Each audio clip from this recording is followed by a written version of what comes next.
नमस्कार विद्यार्थी मित्रांनो. तर काल आपण 11 चा पहिला चॅप्टर जो आहे द लिव्हिंग वर्ल्ड हा सुरुवात केलेली आहे या चॅप्टरला. त्याच्यामध्ये आपण त्याचे काही महत्त्वाचे फीचर्स, लिव्हिंग ऑर्गॅनिझम जे आहेत त्याचे महत्त्वाचे कॅरेक्टरिस्टिक्स कोणते आहेत किंवा युनिक फीचर्स कोणते आहेत ते आपण पाहिलेले आहे. तर त्याच्यामध्ये growth, reproduction, ability to sense environment, mount a suitable response come to mind immediately. त्याचबरोबर metabolism, self replicate, self organise, these are the features of living organisms. हे सगळं त्या ठिकाणी आपण पाहिलेलं आहे. त्याचबरोबर मेटाबॉलिझम म्हणजे काय आहे ते आपण पाहिलेलं आहे. The sum total of all the chemical reactions occurring inside the body of living organisms, त्याला आपण त्या ठिकाणी मेटाबॉलिझम असं म्हणत असतो. ग्रोथ ऍक्च्युअली काय आहे, इन्क्रीज इन बॉडी मास. आणि त्याचबरोबर रिप्रोडक्शन जे आहे, रिप्रोडक्शन म्हणजे काय होतं, the ability of an organism to produce new individuals like themselves, त्यालाच आपण त्या ठिकाणी रिप्रोडक्शन असं म्हणत असतो. त्याच्यामध्ये दोन आहेत, असेक्शुअल आणि सेक्शुअल. इथपर्यंत आपण काल पाहिलेलं आहे. तर आज आपल्याला ते जे कॅरेक्टर्स आहेत, कॅरेक्टरिस्टिक्स आहेत किंवा फीचर्स आहेत, ते सर्व फीचर्स आपल्याला वन बाय वन सगळे पाहायचे आहेत. त्याच्यामध्ये आज आपण पहिलं पाहणार आहोत ग्रोथ. मग आता ग्रोथ म्हणजे काय आहे ते ऍक्च्युअली आपल्याला बघायचं आहे. सगळ्यात अगोदर आपण डेफिनेशन बघू ग्रोथची काय आहे. Growth is nothing but the increase in body मास.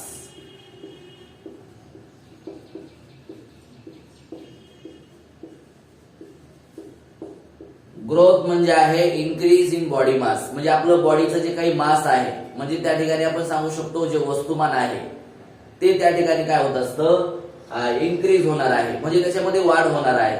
मास आपण त्या ठिकाणी पाहिलेला आहे, the amount of matter present in a substance, त्याला आपण त्या ठिकाणी मास असं बोलत असतो. मग increase in body mass is considered as growth, आपण त्याला त्या ठिकाणी ग्रोथ असं म्हणत असतो. मग आता ग्रोथ जे आहे त्याचे काही ट्विन कॅरेक्टरिस्टिक्स आहेत. Twin characteristics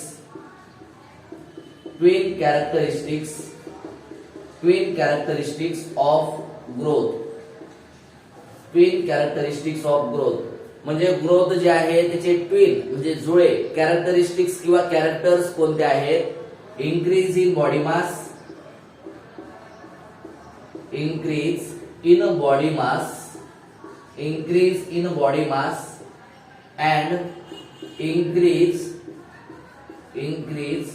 in number of individuals. Increase in number of individuals and increase in body mass, these are the twin characteristics of growth. म्हणजे ग्रोथ जे आहे त्याचे हे महत्वाचे दोन कॅरेक्टरिस्टिक्स आहेत. तुम्हाला जर विचारलं what are the twin characteristics of growth, तर आपण सांगायचं increase in body mass and increase in number of individuals. म्हणजे जे इंडिव्हिज्युअल्स आहेत, म्हणजे जे समजा नवीन बालक आहेत किंवा संख्या आहे त्यांची ती वाढलेली आहे. मग त्याचबरोबर बॉडीचं मास वाढलेलं आहे. हे दोन जे आहेत हे काय आहेत, तर ट्विन कॅरेक्टरिस्टिक्स ऑफ ग्रोथ. बघा, increase in body mass and increase in number of individuals. मग आता लक्ष द्या, जी ग्रोथ आहे तर ती ग्रोथ त्या ठिकाणी जे युनिसेल्युलर आहेत, मल्टीसेल्युलर आहेत, both unicellular and multicellular grow by cell division. म्हणजे त्याच्यामध्ये युनिसेल्युलर असेल, बघा unicellular organisms, unicellular and multicellular, unicellular and multicellular organisms, unicellular and multicellular organisms grow by cell division.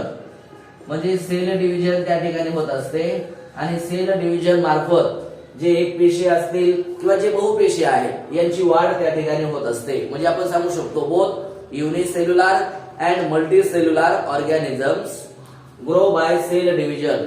आता सेल डिव्हिजन जे आहे पेशी विभाजन, कारण आपण देखील त्या ठिकाणी पेशी विभाजनामुळेच आपली वाढ झालेली आहे. म्हणजे एका पेशीपासून दोन पेशी, दोन पासून चार पेशी, म्हणजे अशी संख्या जी आहे त्यांची वाढच चाललेली आहे. तिथं दोन प्रकारचं सेल डिव्हिजन आहे, मायटोसिस आहे आणि मेयोसिस आहे. ते काय आहे ते डिटेलमध्ये आपल्याला पुढे पाहायचंच आहे, परंतु आता फक्त लक्षात ठेवा सेल डिव्हिजन दोन प्रकारचं आहे, मायटॉसिस आहे आणि मेयोसिस आहे. म्हणजे बोथ युनिसेल्युलर अँड मल्टीसेल्युलर. आता युनिसेल्युलर जे आहेत अमिबा असेल, पॅरामेशियम असेल, युग्लिन असेल, बघा आता हे किंगडम 5 आहे. There are main 5 kingdoms. म्हणजे RH विटाकर यांनी डिस्कवर केलेले हे 5 किंगडम सिस्टीम ऑफ क्लासिफिकेशन आहे. Kingdom Protista, kingdom Fungi, kingdom Plantae, kingdom Animalia, kingdom Monera. तर अशा प्रकारे हे समजा 5 किंगडम आहेत. तर किंगडम मोनेरा आणि किंगडम प्रोटिस्टा याच्यामध्ये असणारे जेवढे काही सजीव आहेत ते सर्व सजीव कसे आहेत युनिसेल्युलर आहेत. मग ते सर्व सजीव असतील. आता मल्टीसेल्युलर तर आपल्याला माहित आहे, कॅट आहे, डॉग आहे, एलिफंट आहे, ह्युमन बीइंग्स आहे, काऊ आहे, सगळे. मग हे जरी त्या ठिकाणी काय झाले मल्टीसेल्युलर, तर यांच्यामध्ये जी ग्रोथ असते ते सेल डिव्हिजन मुळे होत असते. तर एवढ्या गोष्टी आपल्याला लक्षात ठेवायच्या आहेत. मग आता पुढे आपण त्या ठिकाणी पाहणार आहोत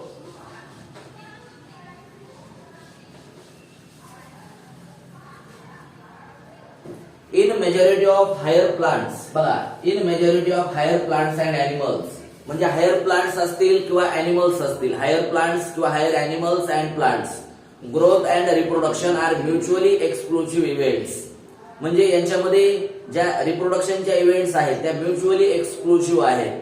म्हणजे समजा त्या ठिकाणी हायर प्लांट्स आहेत, म्हणजे त्या ठिकाणी हायर प्लांट्स असतील किंवा हायर ॲनिमल्स असतील, त्यांच्यामध्ये growth and reproduction are mutually exclusive events. म्हणजे यांच्यामध्ये ग्रोथ समजा प्लांट्स मध्ये आहे ती कशी होणार आहे, म्हणजे plants grow throughout their life span. म्हणजे वनस्पती जे असतात त्यांच्या आयुष्यभर वाढत असतात due to the meristematic tissue. त्यांच्यामध्ये काय आहे मेरिस्टमॅटिक टिश्यू आहे. मग मेरिस्टमॅटिक टिश्यू असल्यामुळे त्यांची वाढ ही आयुष्यभर होत असते बाय सेल डिव्हिजन. परंतु इन केस ऑफ ॲनिमल्स असं घडत नाही. ॲनिमल्स मध्ये growth occurs by cell division up to certain age, up to certain limit. त्याच्यानंतर त्या ठिकाणी ग्रोथ होत असते. However cell division occurs to replace the damaged tissue. म्हणजे त्या ठिकाणी रिप्लेस टिश्यू म्हणजे जे खराब झालेले टिश्यू आहेत किंवा जखम झालेले आहे. आता लक्ष द्या, एखाद्या वेळेस आपल्या हाताला पायाला म्हणजे जखम झाली तर ती भरून काढण्याचं काम सेल डिव्हिजन करत असते. त्यामुळे मग काय होत आहे त्या ठिकाणी ज्या सेल आहेत त्या हळूहळू त्या ठिकाणी इन्क्रीज होत असतात. म्हणजे सेल डिव्हिजन होत असते असं नाही होत नाही, परंतु ज्या वेळेस काही डॅमेज झालेला आहे त्यावेळेस त्याला रिप्लेस करण्यासाठी ते टिश्यू सेल डिव्हिजन होत असते. म्हणजे आपण हा पॉइंट एक सांगितलेला आहे. In plants grow occurs continuously throughout their life span due to the meristematic tissue, but in case of animals they grow up to a certain age किंवा up to a certain limit. तर आता या ठिकाणी आपल्याला पाहायचं आहे की growth म्हणजे काय तर आपण ते पाहिलेलं आहे. इन्क्रीज इन बॉडी मास. काय असं त्या ठिकाणी इन्क्रीज इन बॉडी मास. आता लक्ष द्या, जे समजा नॉन लिव्हिंग आहे तर नॉन लिव्हिंग मध्ये सुद्धा त्या ठिकाणी काय होत आहे बघा. जे समजा नॉन लिव्हिंग आहेत, नॉन लिव्हिंग आहेत तर त्या नॉन लिव्हिंग मध्ये सुद्धा काय होत असते ग्रोथ होत असते. परंतु ग्रोथ त्या ठिकाणी कशी होणार आहे, तिथं त्या ठिकाणी ग्रोथ होणार आहे by accumulation of material on the surface, on their surface. समजा त्या ठिकाणी बघा सँड बोल्ट्स आहेत त्या ठिकाणी किंवा बघा माउंटेन्स आहेत. आता समजा आपण एक्झाम्पल घेतलं माउंटेन्स, एक्झाम्पल कोणतंही घ्या, समजा माउंटेन्स आहे किंवा सँड बोल्डर्स आहे. बघा सँड बोल्डर्स आहे, सँड बोल्डर्स, सँड बोल्डर्स आहे एक्सेट्रा. म्हणजे यांची देखील त्या ठिकाणी काय होणार आहे वाढ होणार आहे. परंतु लक्ष द्या, समजा आता या ठिकाणी ही जी आहे ती समजा वाढ झालेली आहे, परंतु वाढ झालेली आहे, परंतु कशी वाढ झालेली आहे त्यांच्यावर त्या ठिकाणी अक्युम्युलेशन झालेलं आहे. अक्युम्युलेशन म्हणजे गोळा झालेला आहे काय पदार्थ किंवा त्या ठिकाणी दगड असेल, माती असेल, हे समजा तिथं अक्युम्युलेट झालेलं आहे. मग नॉन लिव्हिंग ऑर्गॅनिझम जे आहेत त्यांच्यामध्ये सुद्धा काय होत आहे ग्रोथ होत आहे. म्हणजे लिव्हिंग मध्ये होत आहे, नॉन लिव्हिंग मध्ये होत आहे. परंतु मला सांगा याच्यामध्ये डिफरन्स काय आहे, तर याच्यामध्ये डिफरन्स त्या ठिकाणी अशा प्रकारे आहे. This growth is extrinsic growth, it means that external growth आहे. And in living organisms growth is inside. म्हणजे लिव्हिंग ऑर्गॅनिझम्स मध्ये जे लिव्हिंग ऑर्गॅनिझम्स आहेत बघा, जे लिव्हिंग ऑर्गॅनिझम्स आहेत तर त्या लिव्हिंग ऑर्गॅनिझम्स मध्ये ग्रोथ कशी आहे, लिव्हिंग ऑर्गॅनिझम्स ग्रोथ आहे इंटरनल आहे, इंटरनल आहे. परंतु जे नॉन लिव्हिंग ऑर्गॅनिझम्स आहेत, नॉन लिव्हिंग ऑर्गॅनिझम्स आहेत, तर नॉन लिव्हिंग ऑर्गॅनिझम्स मध्ये ग्रोथ कशी आहे?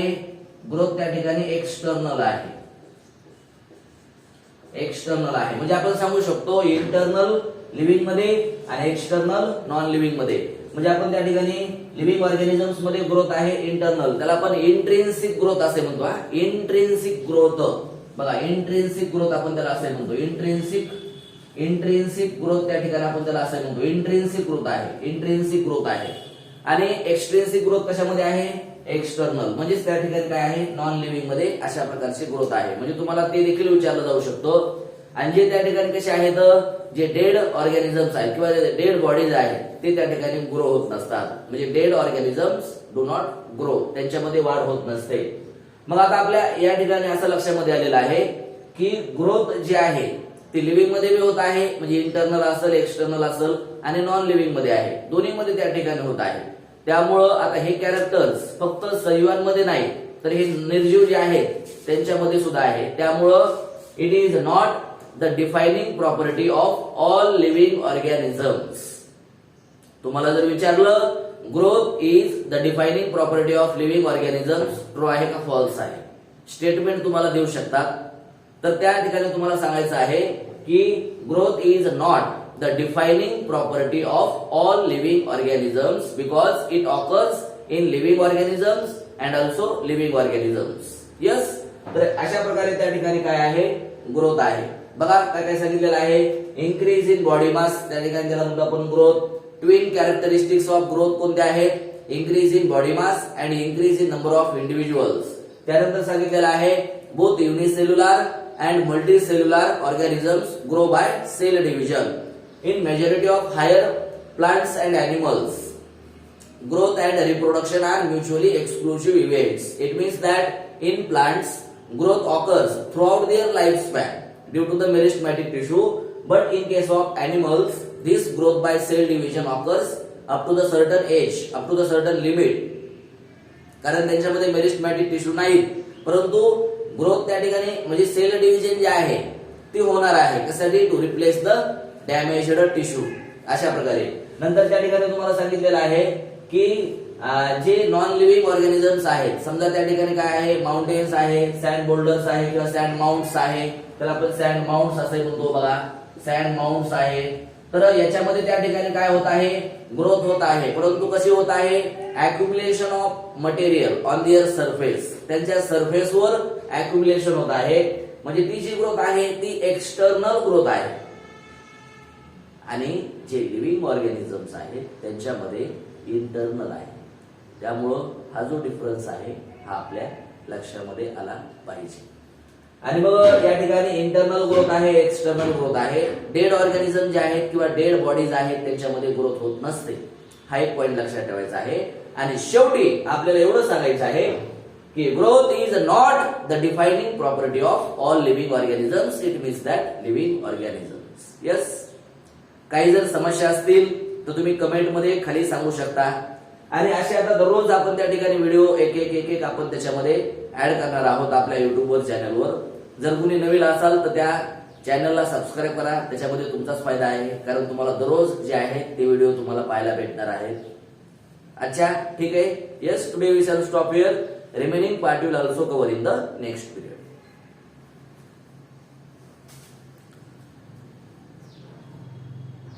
कवा करतोस केलंस का?